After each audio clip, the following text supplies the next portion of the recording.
I was like, man, I'm so over this app. Everything just does not work. This algorithm is not serving me anymore as a photographer, because the problem was that they were pushing more video content instead of photos. And as photographers, we're not making videos all the time. That's just not part of our trade.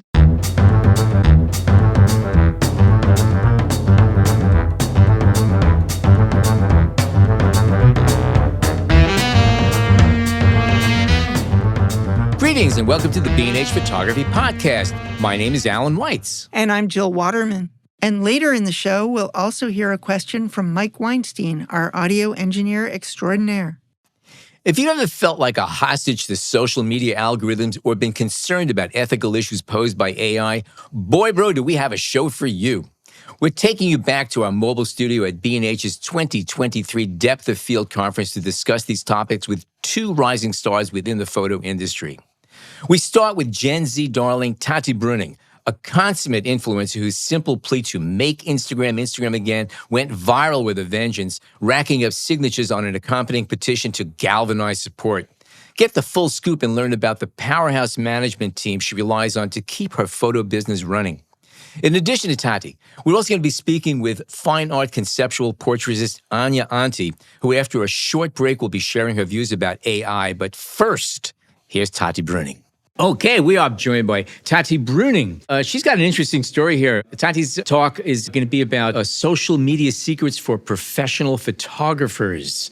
You have an interesting background. Tell us your story, because you came to this in a whole different way than most people sitting in your seat right now. So tell us your story, your background here. Well, a little. Would you like my full life story? Or would you like my photography story? Yes. Okay. Okay, cool. So, in a nutshell. Yeah, so I started out by just having a camera in my hand at all times because I grew up in the digital era. I think that every kid in the early 2000s had a handheld camera, or at least any device with a photo-taking capability on it. So now, did you have a real camera, or was your camera built into your telephone? My camera was built into my Nintendo DS. Okay, all right, okay. Just want to clarify that. Yeah, okay, go ahead. So that was my earliest days of photography. So I've always been kind of around cameras growing up. And I got into it really when I got into yearbook photography and school photography when I was in high school. Right. And then I started doing nightlife photography. And then I completely self-taught, got into portraits, and then just started learning really, really quickly by taking a photo every single day. Okay. Yeah. All right. Now, you start playing around with Instagram. I do start playing around with Instagram. And one day you just sent out one Instagram that just sort of like exploded. Are we talking about what I think we're talking about? I don't know. here? What are we talking about Are we here? talking about my post that was make Instagram again? That's what I'm referring to again, yes. Yes. So, But you can continue with whatever you want, though, because, the story's fascinating here. So keep going. So, I mean, I did build up a social media following Right. for photography and for just capturing my life around LA. And then I one day was off to see my family in Germany, and I made a post that kind of went extremely viral and actually changed a lot of things at Meta, which was really, really cool. And it was completely on accident, and it was at 1 a.m. in Belgium when I was bored with my sister in our hotel room, and I didn't know what to post on Instagram for the day. And I was like, man, I'm so over this app. Everything just does not work. This algorithm is not serving me anymore as a photographer, because the problem was that they were pushing more video content instead of photos. And as photographers, we're not making videos all the time. That's just not part of our trade. So I was really frustrated with how my content kept getting suppressed. And so I made this post and attached a petition to it as a joke. And it wound up turning into a international movement where hundreds of thousands of people signed the petition and in support of the things that I wanted to change with Meta's algorithm. And then it wound up getting over like 3 million likes or something like that. And Kim Kardashian and Kylie Jenner also were in support of it and shared it on their Instagram stories. So that was kind of like a wild, crazy viral moment. And in today's news with that whole movement, Adam Mosseri, who's the CEO of Instagram, actually announced that they're going to be pushing more photo content for 2023. Nice. Yeah. You're a troublemaker. A little Can't you bit. just leave things the way they are? Why do you have to just make so much noise and cause trouble? A good troublemaker. Well, as a still shooter, I do appreciate it. And yes, we've all been forced to like address video a little bit more, it seems, especially with Instagram, if you want to get any kind of, a notice, anything. But it's good to hear that you're pushing back with stills. So what do you like about stills as opposed to video? What catches you with it? Well, I kind of came from like a drawing and painting background. That was something Okay. I really loved to do as a kid. And I found that the best way for me to tell a story was either in a series of images or just in a single image. I love the idea of taking just one singular still and being able to have your viewer infer an entire story or world just based off of one image. I think that's really, really cool and unique. Also, because you can kind of curate it a little bit more. It's a little bit more difficult for me to see things video-wise in my head, and I just see things in stills more so. Interesting. Yeah. Okay. Interesting. You mentioned that you started by taking a photo every day. Were you doing selfies? Was it any kind of photo? Did you have a particular type of photo that you gravitated to? Yeah, so I actually started doing self-portraits and then portraits of my friends. So every single day I would schedule a time for me to meet up with a friend or for me to set time aside for that day to do something with my 5D Mark IV. So I just sat down and I learned everything about that camera and I shot every single day. So my improvement curve was really, really steep and I just improved exponentially because I was practicing every single day. What about lighting? Lighting? Yeah. So I still am learning. I think we can never, ever stop learning about lighting. I think that it's an art form that is going to be forever something that we'll all be practicing. Learning is an art form these days. Yes, that as well. Okay. But I started learning lighting by watching YouTube tutorials, and then Okay. trial and error has been a huge help. Yeah. What do you find to be effective for your portraiture? What kind of tools do you like using as far as light modifiers? Light modifiers? Yeah. I'm a big fan of the Beauty Dish. I like really Right. hard, punchy light. Okay. I also really like a parabolic reflector. I think that that's a great modifier. I'm really big into the really punchy light. I'm not so much onto the more like light diffuse sort of side of things. What about optics? Do you have a favorite focal lengths you like working with? I'm assuming you're working with full frame DSLR or mirrorless. Yeah. Okay. So personally, I really like shooting from like 18 to 35 for fashion full body portraits. Okay. And then when I'm shooting beauty, I go 85 to like 125-ish. I don't really mess around too much with the middle just because I don't know why it just doesn't click in my head. But when I'm doing mid body, sometimes I'll go around like the 50 range, somewhere around there. But yeah, generally those are the three that I kind of stick around. Now that's interesting. So for full body, you like using wider angle lenses. Yes, Now, yes. the reason why it kind of strikes me is that we were talking a little bit before we started recording here. Now, you are the child of two basketball players. Yes. You are a tall person. I am. Now, when you're shooting full body from eye level for you with a wide angle, you're looking down on your subject.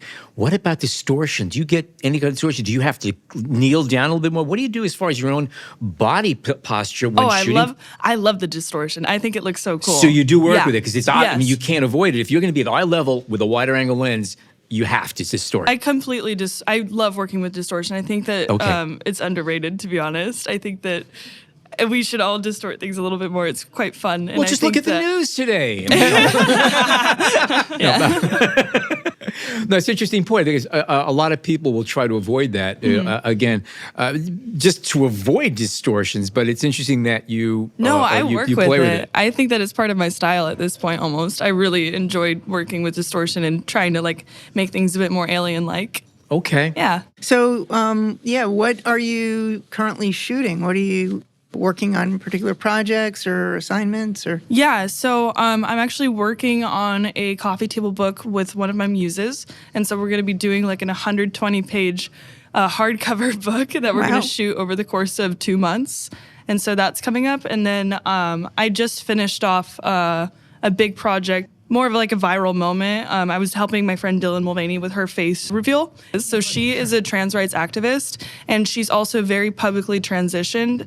And I photographed her for the last time before she got facial feminization surgery. And I also photographed when she got her facial feminization surgery, right as like the very first photos of her to be released to the public. And so it was like this very huge viral moment. And that's something that I just finished up right before coming to Fashion Week. So you were here to also work Fashion Week? Yes, ma'am. Runway stuff? So I'll be attending shows, and then I'm likely just going to shoot some BTS here and there. I'm going to do like a little photo journal with Canon. So they gave me a power shot, and I'm just going to go run around and document Fashion Week from my eye. Nice. Yeah. Interesting. Okay. Interesting. So I want to go back for a minute to earlier when you were talking about you started out by doing portraits of yourself or your friends. How much time would you dedicate initially when you were just starting out and learning the camera? So this was during quarantine 2020, so there was nothing else to do. So I would be waking up, putting on a face of makeup, grabbing my camera, and then from morning until night.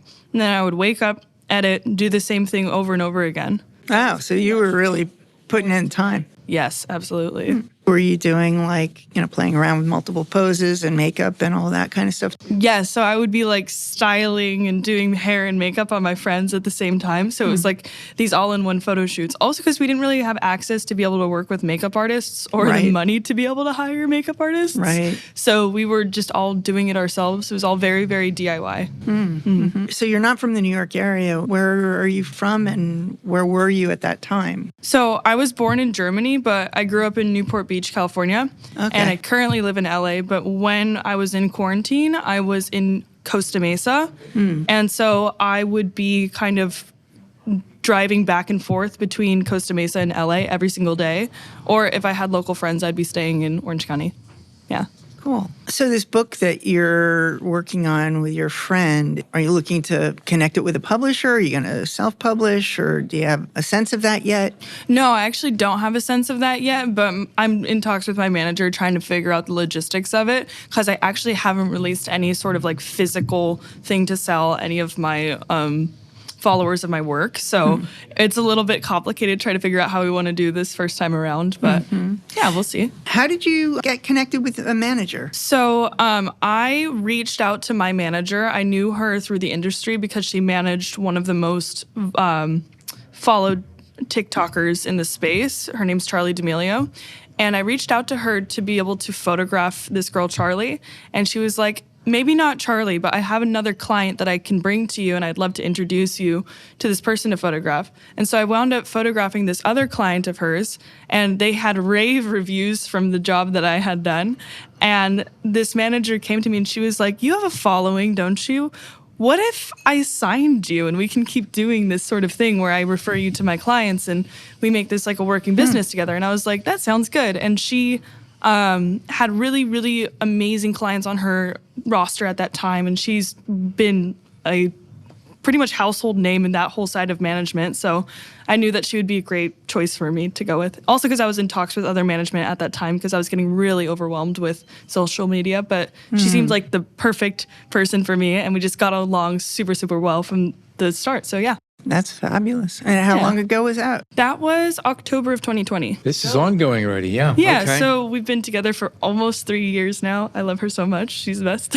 And what does she bring to the table, and besides the clients that you're photographing? And I'm assuming she deals with scheduling you for events and stuff like that. Is she a creative partner as well, or is this strictly management, time management and business management? So I actually have 3 people on my team. I have my main manager, Barbara, and then I have another manager, Erin, and then I have another manager that focuses on like beauty and fashion, and then I also have a legal team, and then I also have an accountant. And so all of these people work together to make sure that my business is going well, and they negotiate brand deals for me, they get me new clients, and they bring in partners to do social media partnerships and stuff like that. And so they keep the lights on and keep the business going. You're on a roll, kid. 2 points. Thank you. Seriously, it's great. That's really, really great. Yeah. So do you have ideas about where, like, you see yourself in a longer term, like a 5-year plan kind of thing? Or Yes, absolutely. So I want to get out of having to be a slave to the algorithms of social media, and I want to become a legitimate artist in my own right that can have their own gallery shows and be able to put out books and work that is inspirational and is really storytelling and something that I'm proud of and would put on my wall or what someone else would put on their wall. And I want to be also just known in the space for my fashion style and my sense and my influence within makeup and art and all the fun things.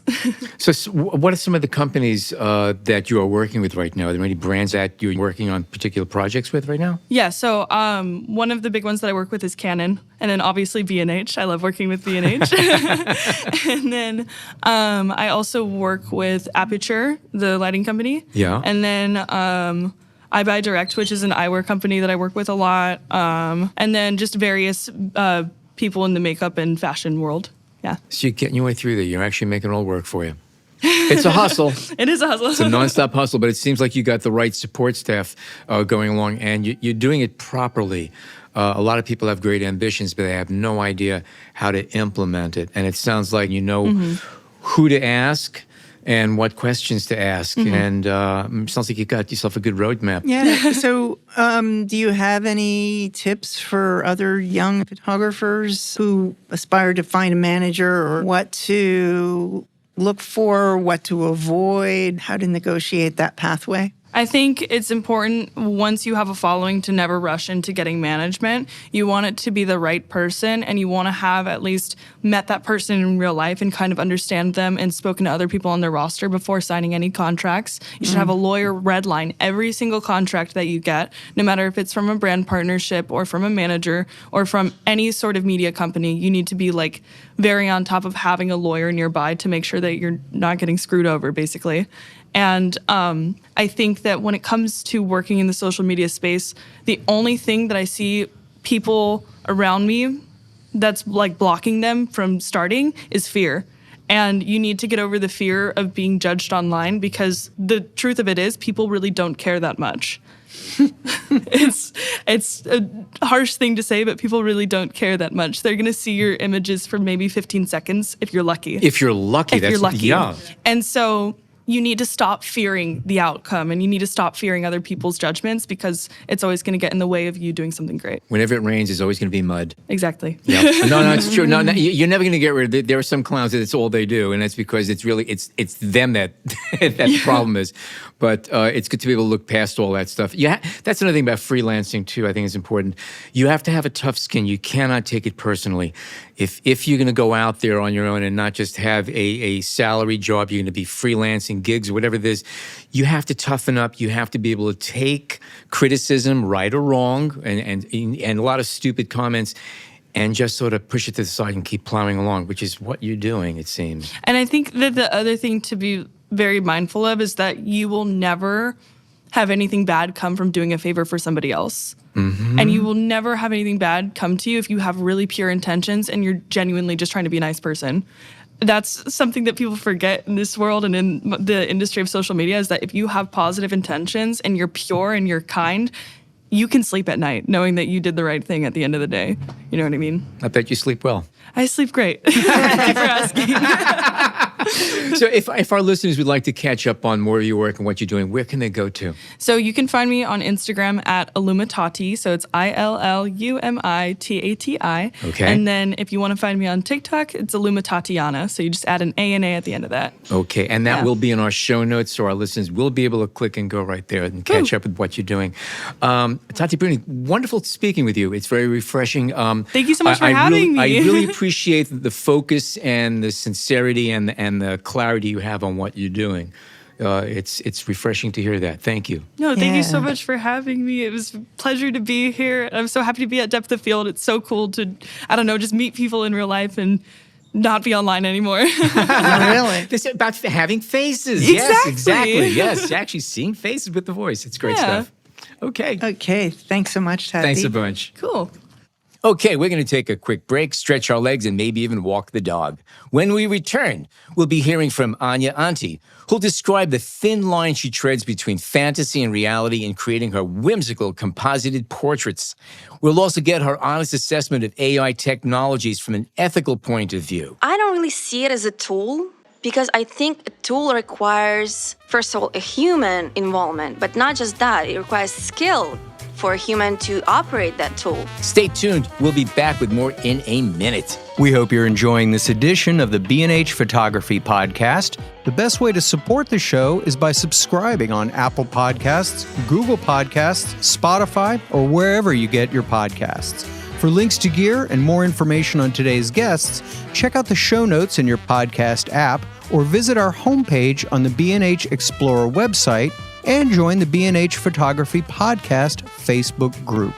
And now, back to the show.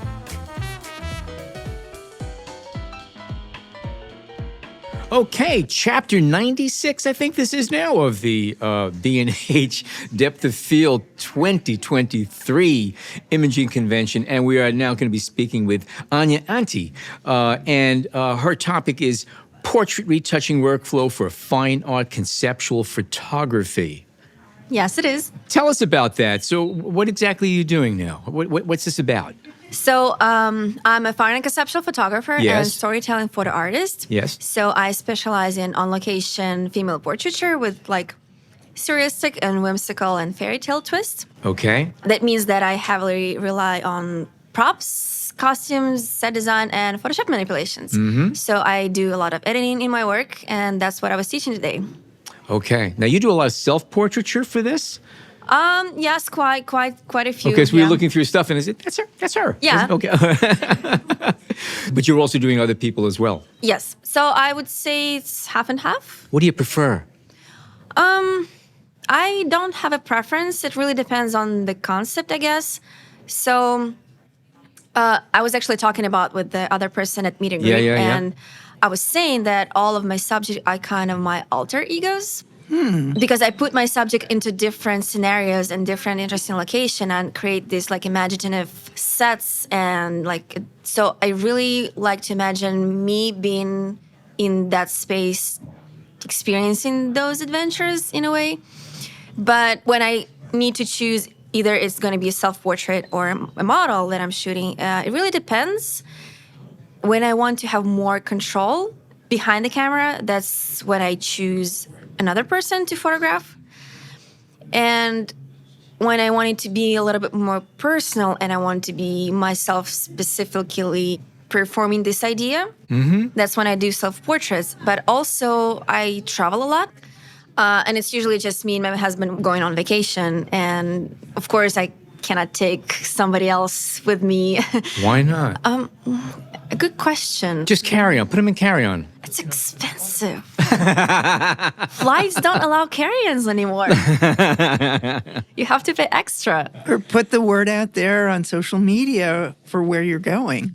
That's a good idea, but I guess I'm not the most outgoing person. So when we travel, it's just easier for me to photograph myself.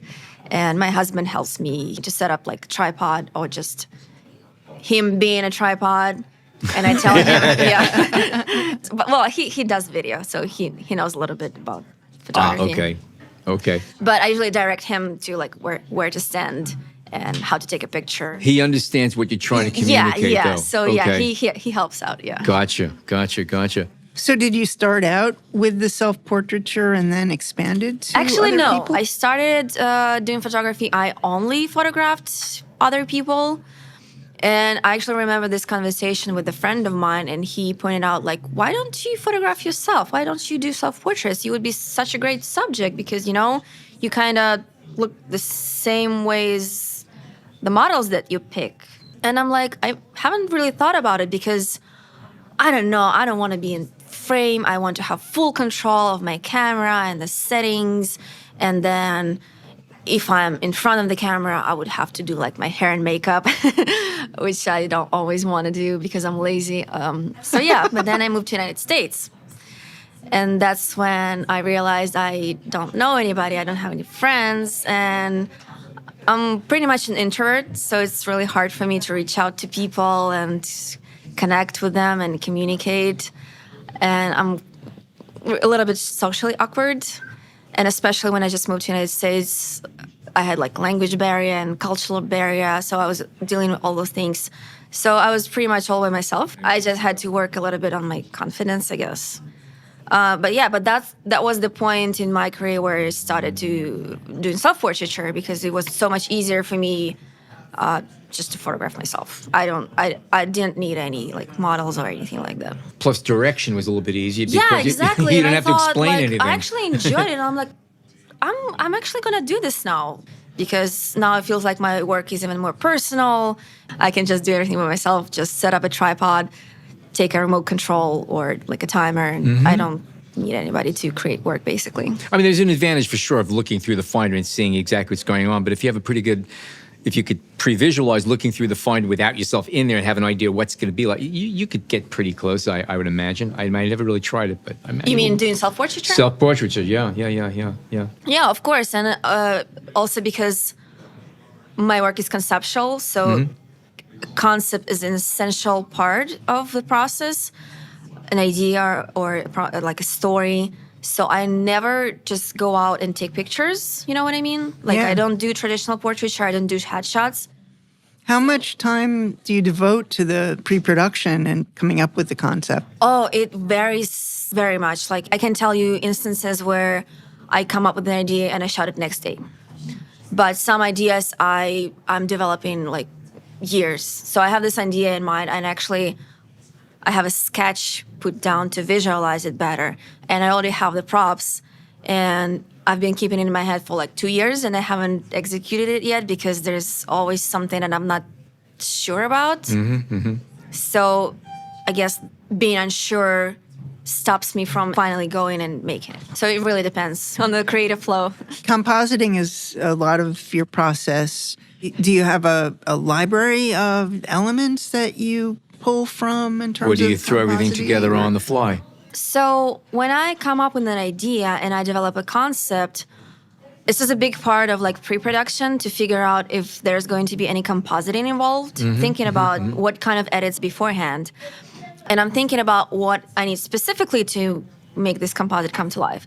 I'm a huge believer in set design and doing as much as possible on set. So that's why I use props. I travel to real locations, so all the different places you see on my photographs, those are real locations that I travel to. And I try to photograph my own stock images or whatever I need to create this composite. This approach helps me create my composites realistic. That's my goal, to make it so believable that people are not sure where it's composite and where it's like, you know, was shot in camera. It is a subtle thing. It's not blatant at Yeah, all. I really want to create this kind of fantasy coming to life. Yeah. That's why I shoot as much as possible on set. I use props, I use costumes, I do this whole set design. Do you storyboard things out with writing or text? Sometimes I do. I do sketches often because I have this very vivid image in my head, what I want to create. So drawing it on screen, I just do like simple forms and basically doodles. But it really helps me visualize it better and also really helpful when I work with other people so I can show them and we're on the same page and they understand better what I'm trying to do. Sometimes I do the mood boards. I collect references online from like Pinterest. I save those images and I just create a quick mood board for like maybe a theme or a mood I want trying to, or maybe a color I'm trying to achieve. So yeah. Just take a moment. We just have to say that it's kind of funny. I mean, Anya's hair is a cyanish bluish blonde. Muted gray blue. Yeah, okay. And everything she's wearing is the same thing. And I actually passed her earlier when she was walking. I stopped and complimented her color palette because she matches literally head to toe. And That's the part of the branding. it's wonderful. It I works. can never change the hair now because that's how people recognize me. Oh, you're that photographer with blue hair. Well, yes, that's. One topic that's come up a lot in the past 2 days is artificial intelligence. Oh, yeah. With Photoshop and Lightroom. Are you taking advantage of any of this? And if so, what are you doing? No. And I'm going to be honest with you. As a conceptual photographer, I feel worried and threatened by it. But my biggest issue with AI technology is that right now, at this moment, it's not ethical. Those AI models, basically, they take billions of images from the internet and they train their models based on that. They're harvesting imagery. They're harvesting Right, data. but what they are doing, they are taking those images without permission, my work included, and without compensation, which is copyright infringement and Exactly. violation of intellectual property. So I think we can all agree that this is unacceptable and this is need to be addressed and somehow fixed. There are ways you can do it. Like, for example, with music, they also developing such AI models for creating music. But what they do is they use royalty-free music and music that people donate willingly for a small amount of compensation. So why can't we Exactly. do the same thing with images? But apart from that, when you like philosophical aspect of it, I feel conflicted. I don't know how to feel about it.